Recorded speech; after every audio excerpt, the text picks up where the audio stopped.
السلام عليكم. لا تنسوا الاعجاب بالفيديو والاشتراك في القناة تشجيعا لنا لنستمر بنشر المزيد ان شاء الله. والختام سيكون بمباراة العراق والإمارات. نعم، في هذا المساء بأول اللمسات من الجهة اليسرى نتحدث من هنالك عن الأسماء. الأحمر العماني يبحث ولكن الكرة مرت ووصلت قطرية ولكنها قطعت. اليماني السعيد يبحث من هنا ولكن يحاول البراء المعولي بكرة الطولية وصلت إلى خط المقدمة. هنالك وليد المسلمي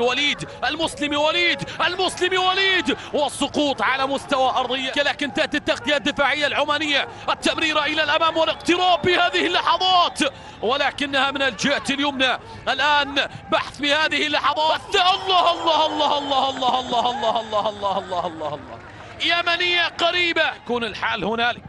أما المباراة الأخيرة تحدث عن الفائزين وأعتقد ستكون من المباريات الأفضل. هنا كرة وصلت، التسديد، جول جول جول.